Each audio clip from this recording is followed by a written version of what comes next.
Di Qur'anê de behsa heyata gelek pêxemberan tê kirin.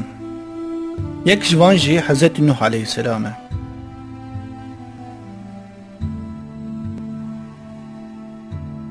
Ew jî mîna pêxemberên din xebitiye ku însanê qewmê xwe ji baweriyên batîl dûr bixe, wan bangî ser rêya Xwedê bike. Lêbelê qewmê wî ketine înadê û pê bawer nekirine. Xwedê jî bi tûfaneke mezin ew helak kirine.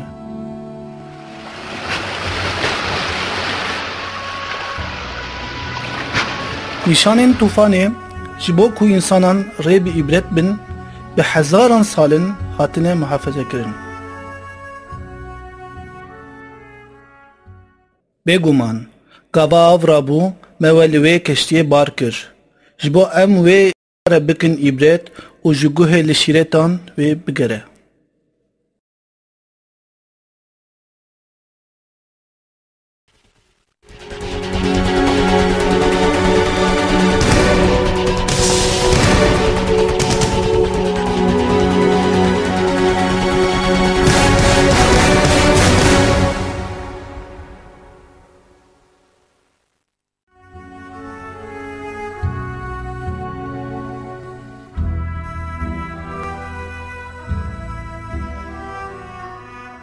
Kesên ji qewmê Hezretî Nuh jiyaneke ne li gor ayetên Xwedê û ji dîndûr dibuhartin. Xwedê înkar dikirin ya jî şirîk ji re çê dikirin. Xwedê Hezretî Nuh bi pêxembertiyê müşerref kir û ji bo rêya rast nîşanî vî qewmê li ser delaletê bike wezîfe da wî. Hezretî Nuh gelek caran şîret li qewmê xwe kir ji bo ku îmanê bi Xwedê bînin û werin ser dînê wî. Ji wan re behsa ezabê Xwedê kir û wan şiyar kir. Hezretî Nuh ji bo qewmê wî werin ser rêya Xwedê şiyar kirin û bangkirina ku wî kiriye di Qur'anê de wîsan derbas dibe. Bi sûn dibe me Nuh bi pêxembertî şand ji qewmê wî re. Îcar wî jî qewmê xwe re got: Gelê qewmê min, ji Xwedê re îbadetê bikin. Ji we re ji wî pêvtir îlah tune ye. Hûn ê cardin ve negerin. Lêbelê peydakirina rêya rastlaliyekî wan Hezretî Nuh di derewê qiliban din û wî dîn îlan kirin. Ew jî nebes ji wê şûn ve qerar pêdan ku wî têxin bin çavan û taadeyê lê bikin.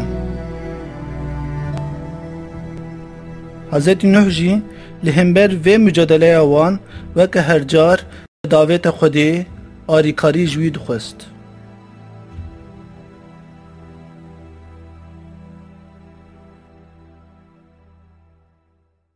Ewanê bawer nedikirin ew ji zilamekî dîn pêvtir ne tişteke. Meadekî lê miqayet bin gotin. Got: Rebbî, muqabilê derewandina wan alî min bike.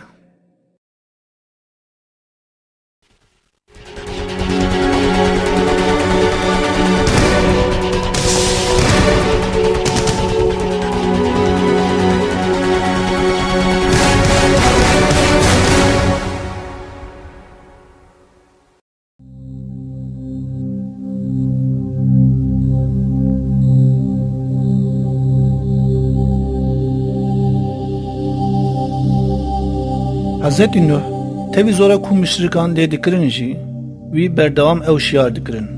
Ji bo ku rêya rast peyda bikin şev û roj dixebitî. Lêbelê xebata şiyarkirina wî qewmê wî ku înkar dikir nanî ser rastiyê. Çunkî ên ji qewmê wî ji bo neçin ser rêya Xwedê di ber xwe de didan bi nezaniyeke mezin guhê xwe ji şîret û şiyarkirina Hezretî Nuh re digirtin. Hezretî Nuh li miqabilî vê halî dîsa ji dilê safî gazê Xwedê kir û arîkarî jê xwest.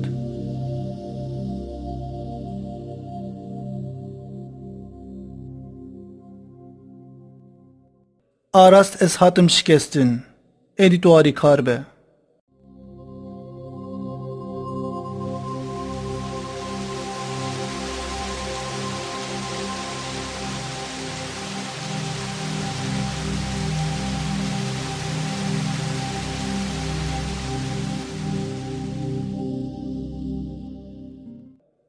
Rabbi, bêguman bi şev û roj qewmê xwe şiyar kir. Lêbelê banga min ji revandin pêvtir tişt nekir.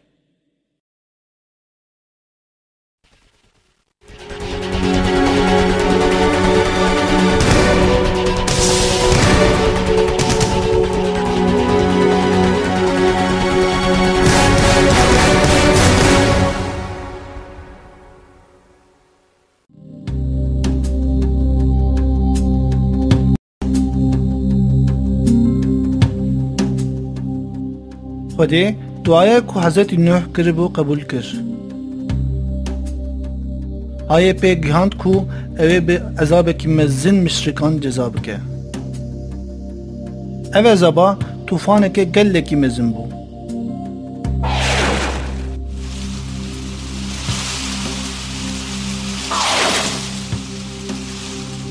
Xwedê emrê lêkirina keştiyekê da Hezretî Nuhê ku emrê Xwedê ji dil bicih danî. Pêxember Nuh bi dilê xwe keştî lê kir.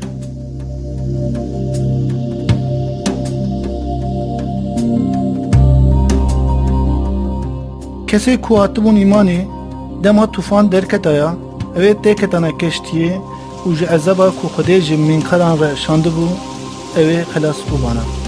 Kesê mînkir jî ew ê di avê de bifetisyana û wenda bûbana.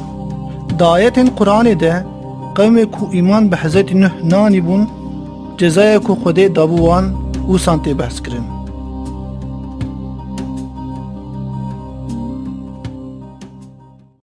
Bi emrê me û bi vehma me keştiyê lê bike.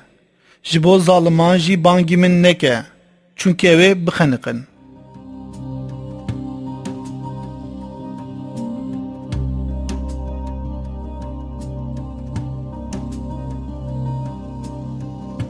Gava roja tûfanê hat, malbata xwe û kesê îman bi wî anî bûn li keştiyê ku bi emrê Xwedê lê kiribû bar kir.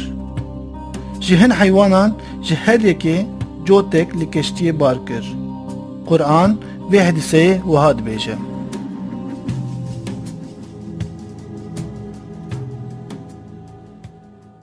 Dawî gava emrê me hat tenûr gur bû me got. Ji her yekê du cotan ji xeynî kesê peyv di aleyhê wan de hatiye gotin malbata xwe û kesê bawerî anîne lê bar bike. Ji xwe bi wî jî hindikekî pêvtir kesî îman nanîbû.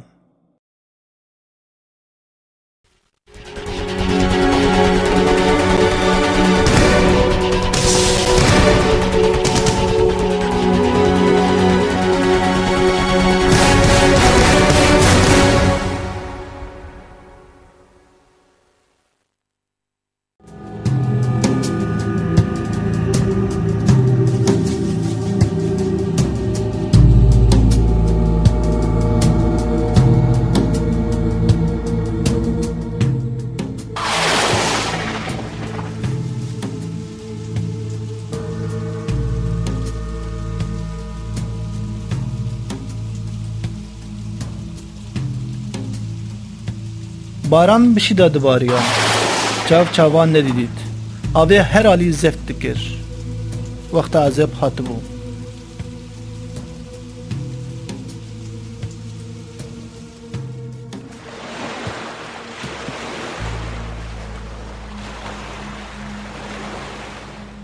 Mişrik bêçare direviyan, ji bo xelasiya canê xwe mücadele dikirin. Lêbelê wana giştik vala bû. Wada Xwedê hatibû.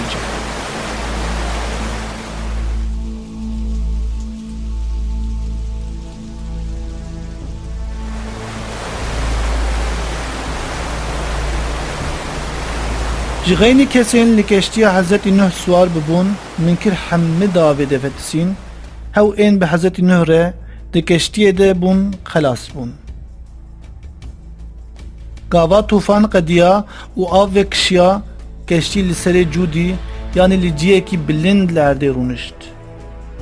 Ayetên Qur'anê vê hedîseyê wisan dibêjin. Hat gotin, ey erdê, ava xwe dabelîne. Ey ezman, tu jî ava xwe bigire. Av vekişiya kar hate qetandin, keştî jî li ser cûdî danî û ji koma zaliman re jî hate gotin. Bila dûr bin.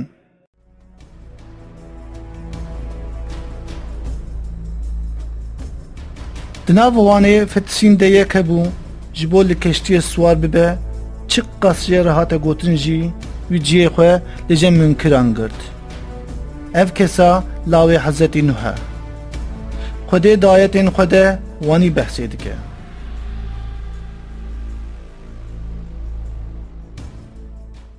Gava ew keştî tevî wan di nav pêlên wekê çiyan de diherikî, Nuh bang da lawê xwe yê ku li qiraqê bû. Lawkê min, were bi me re swarê, bi kafiran re nebe yek. Lawê wî jî got, ez ê xwe bavêjim çiyayekî, ew ê min ji avê dûr bigire.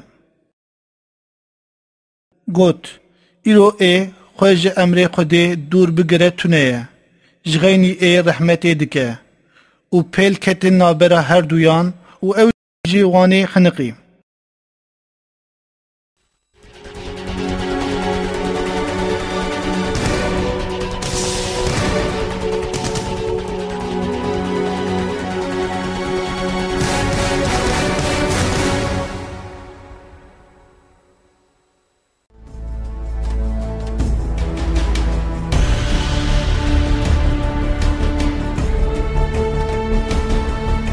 Tufana Nuh di Qur'anê, Tewratê û di İncilê de hatiye gotin û bala mirovan kişandiye.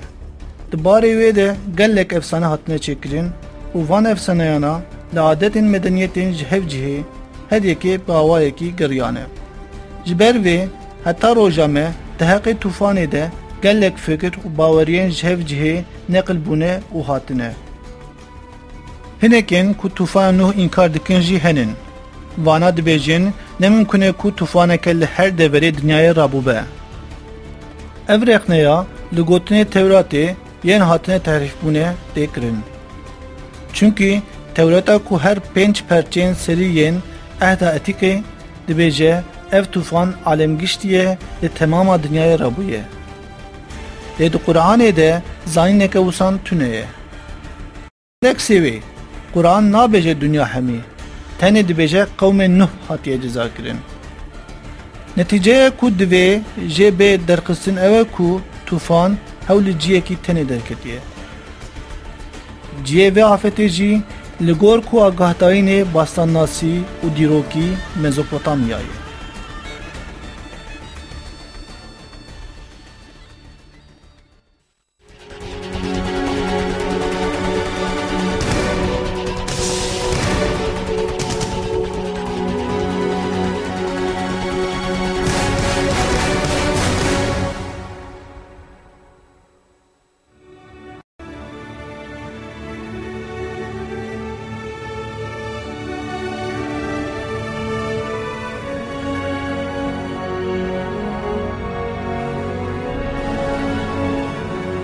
Li gor lêkolînan di deşta Mezopotamyayê ya ku medeniyetên herî kevn û yên herî pêşteketî lê hatine avakirin tufan derketiye. Ev herêm di navbera Firat û Dicleyê de ye. Ji alî coğrafî ve jî erdê wê ji rabûna lehiyên avê re gelekî müsait e. Sebeke dinî ku ciyê derketina tufanê Mezopotamya qebûl dike dîrokî ye. Di nameyên gelek medeniyetên ku li vî herêmê hatine avakirin, belgene balkêş hatine peyda kirin. û li gor van belgeyan di aynî demê de tufaneke ku gelek medeniyetan jêdî dibin derketiye. Lê belê, ji nav vana xebatên herî hêjayê yên bastannasiyê ne. Li gor tiştê ku bastannasiyê peyda kirine, kesên li Mezopotamyayê diman, dîrokê pê de gelek caran felaket hatine serê wan. Civana yek beriyê miladê nêzî 2000 tam li başûrê Mezopotamyayê tufan qewmiye. Tesîra vê felaketê wil qasî mezin bûye ku bîsê hukumdarê bajarê ûr ev sal bi şiklê piştî tufaneke ku sînorê navbera erd zmanan rakir.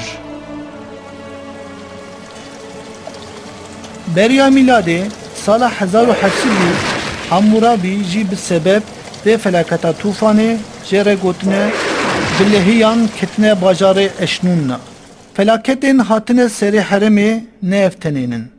Beriya miladê Esra Dahan di zemanê Nabûmukkinepal de piştî miladê di Esra heftan, heştan, dahan, yazdan, duwazdan û di Esra bîstan de jî herem di bin avê de maye.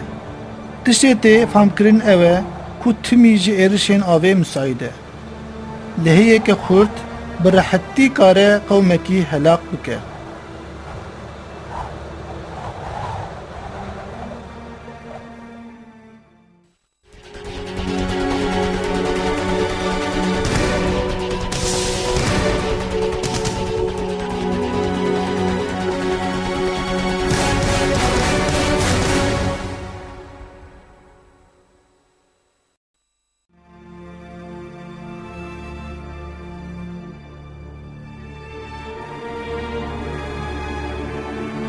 Arkeologan li ser tesîra ku tûfana Hezretî Nuh li Mezopotamyayê kiriye gelek lêkolîn çêkirine û şopa vê felaketa mezin derxistin meydanê.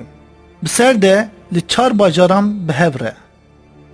Ev bajarana bajarê deşta Mezopotamyayê yên mühim Ur, Uruk, Kiş û Şurûpak in. Ji British Museum hal weke kesê ku cara pêşî li bajarê Urê kolan çêkiriye kete tarîxê û ciyê xwe girt. Piştî hal Leonard Woolley mesuliyeta karê kolandinê hilgirtiye û bûye serokê kolandina ku British Museum û Zanîngeha Pennsylvania bi şirîkî dest pê kiribûn. Kolandina ku Woolley dimeşand û li deng daye çar hawirê dinyayê 1922dan dest pê kir û heta 34an dom kir. Kolan li çola nabera delava Bexdê û Besrayê hate kirin. Yên ku cara pêşî bajarê Ur ava kirine xelkekî ku ji bakurê Mezopotamyayê hatibûn û ji wan re digotin û baîdiyanin. Arkeologên ku xwestine di heqê vî xelkî de agahiyên zêdetir hîn bibin, li dawiya xebatên xwe şopên ku gihaştinê merif ecêbmayî dihêlin. Avana şopa goristana kralên bajarê Ur in. Di goristanê de gelek firaq peyda bûn. Mîxfer, şûr, amburên muzîkê, şopên ku ji zêr û ji kevirên bi qîmet hatibûn çêkirin. Ji gişan mühimtir, nivîsên dîrokî yên li ser lewhên kîlî bi hostetî û jêhatîbûneke mezin û bi teknolojiyeke pêşeçûyî çapkirin. Woolley li gora van nivîsan qerar pê da ku kolanên kurtir bike û di heqê tûfana mezin de gihaşt nîşaneke mezin. Evaya heriya paqij a ku avê anîbû meydanê. Wexta 2,5 metre kurtir hat kolan dibin tebeqeya kîleke paqij de küz û çanak derketin meydanê. Netîce eşkere bû. Ji van daneyan rind hat famkirin ku deverê ketibûn ber tûfanê yek ji wan bajarê Ur bû. Arkeologê Alman Werner Keller qîmetê vê kolandinê bi van gotina dibêje.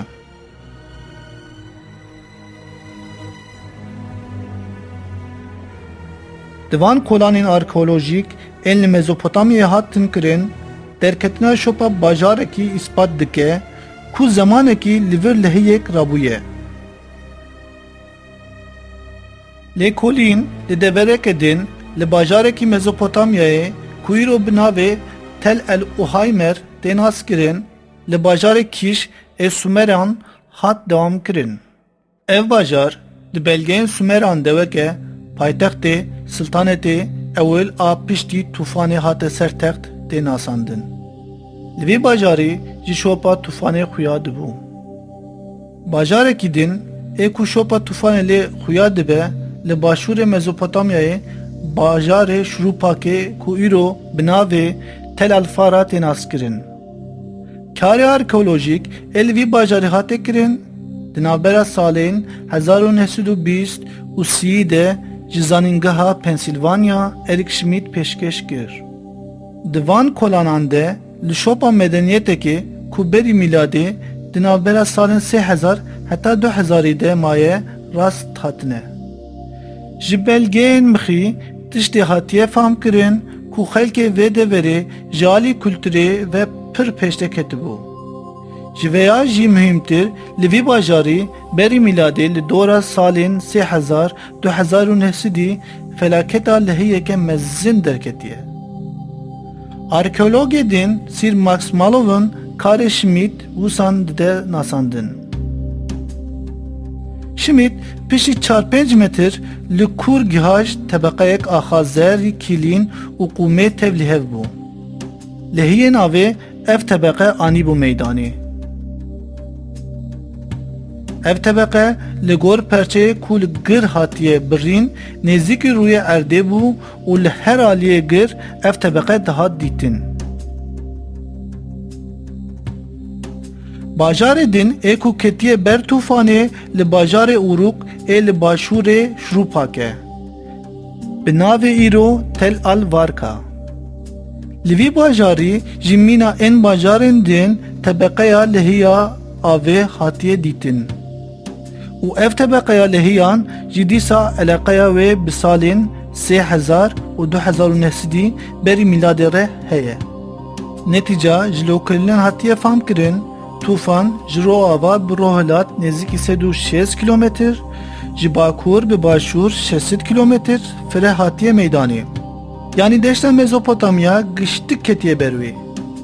Wexta tûfan rabûye, rûbarê Dicle û Fırat bi ava baranê re bûye yek û bûye sebebê ku lehî rabe.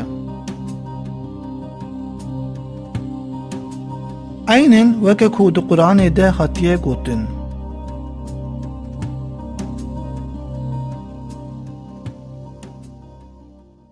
Me aveke weke ku ji devê kuz birjê deriye ezmanan vekir.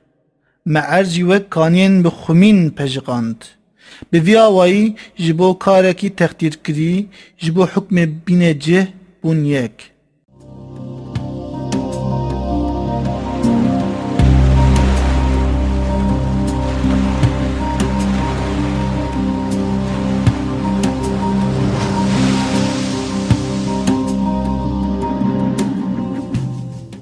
Bêguman gava av rabû me we li wê keştiyê bar kir.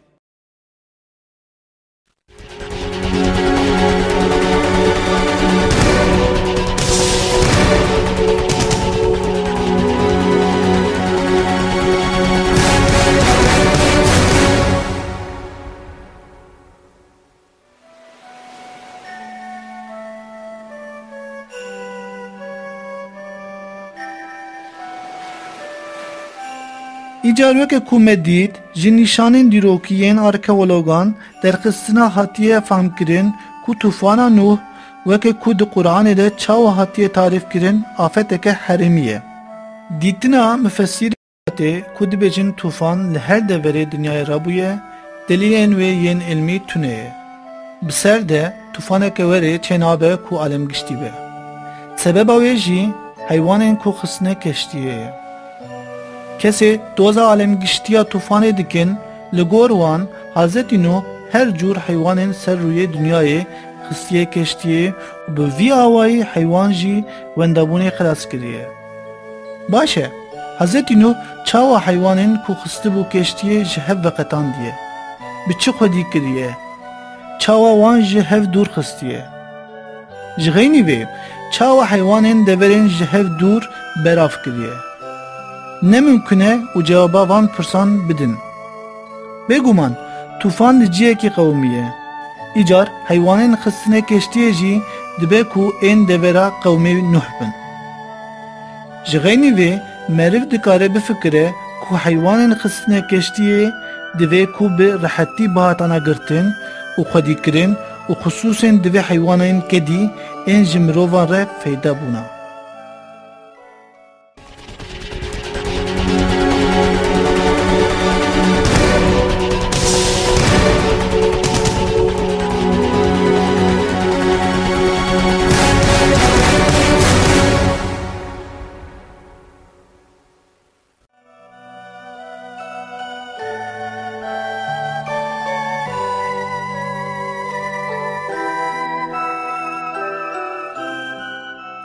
Kur'an dibêje pişî tufanê keştiya Nuh li ser Cûdî daniye. Li vê derê nuqteyeke mühîm heye. Peyva Cûdî carna xusûsî ji bo çiyayekî tên asandin. Lêbelê bi erebî maneya vê peyvê ciyê bilind gir e. Yani li gor ayetên Kur'anê keştiya Hezretî Nuh li ser ciyekî bilind daniye. Ji ber vê meriv dikare bibêje dibe ku Cûdî xusûsî ne navê çiyayekî be. Ji maneya vê peyvê meriv dikare vê jî fehm bike. Dibe ku av heyeya çiyekî bilind bûbe. Lê bi qasî çiyayê pir bilind rane bûbe. Yani wexta tufanê weke Tewrata muherref dibêje av bi ser çiyayên dünyaya giştikan neketiye. Hewl li deverekê tenê tufan çêbûye.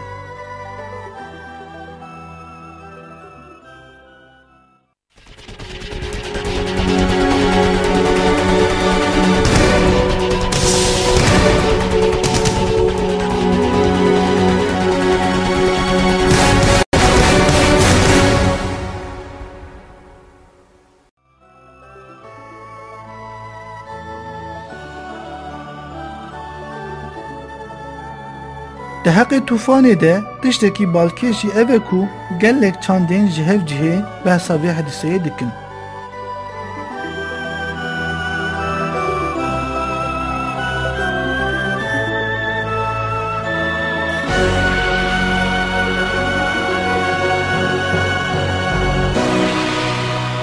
Tufan di efsaneyên Yunanan de, li Hindistanê di destanên Satapatha, Brahmana û Mahabharata de, di efsaneyên li herêmê Galler li Ingilistanê, di efsaneyên Skandinav Edna, Litvanya û heta di hin dîrokên Çînî de bi şiklekî gelekî nêzîkî hev tê gotin.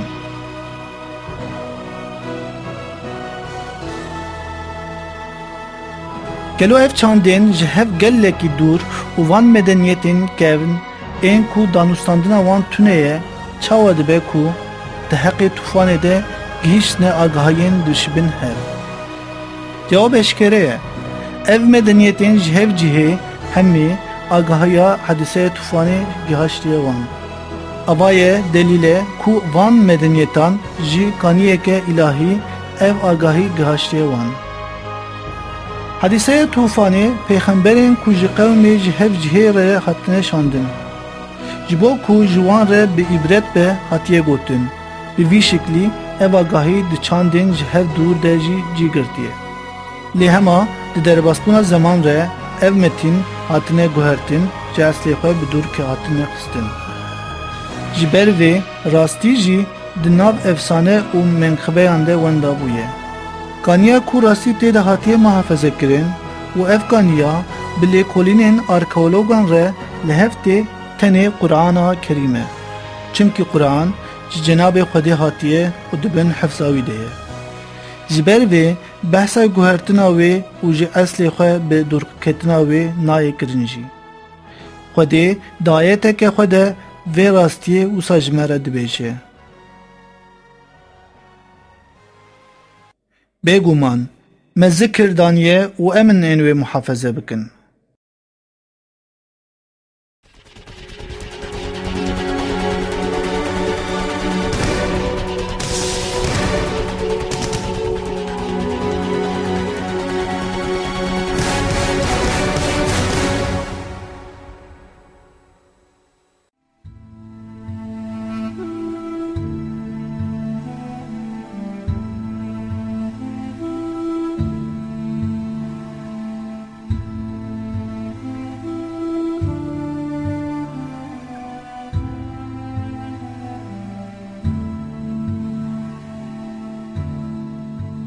Heya Hz. Nuh aleyhisselam û qisaya tufana Nuh di Qur'anê de bi hawirdor tê gotin. Di gelek ayetan de behsa helekbûna qewmê Nuh tê kirin. Tevî îkaz û şiyarkirinê bînat ji ser dalaletê ve negeriyane û înkara Xwedê kirine. Ji ber vê cezayeke îlahî helak bûne.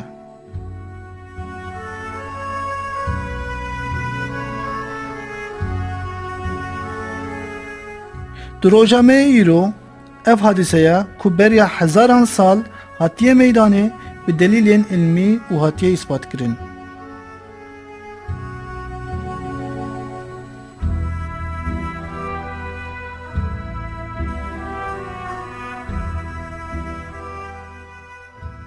û netîceya van lêkolînan bayetên Qur'anê tam li hev tên.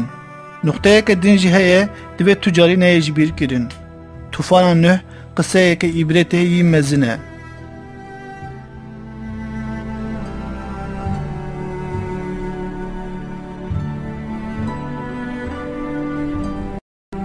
Mûmîn ya Xwedê de divê heyata pêxemberan ji xwe re bikin numûne û bimeşin.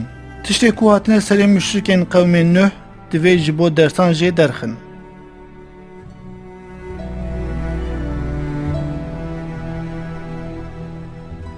Xwedê vê meseleyê dayeta xwe de wanî ferman dike.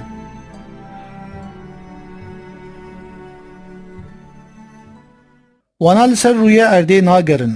Ji bo bibînin çi hatiye serê ên beriya wan û aqîbeta wan çawa bûye.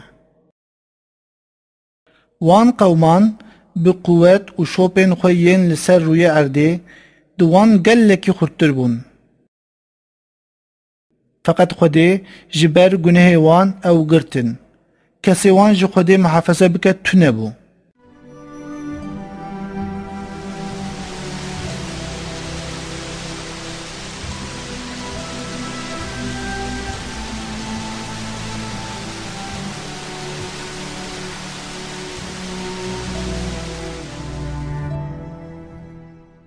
Arast beriya we çend numune hatine û çûne. Ji ber vê li ser rûyê erdê bigerin û aqîbeta kesên derewandin çawa bûye careke din bibînin. Ev ya Qur'an ji kesî xwe teqwa, hidayet û şîret e.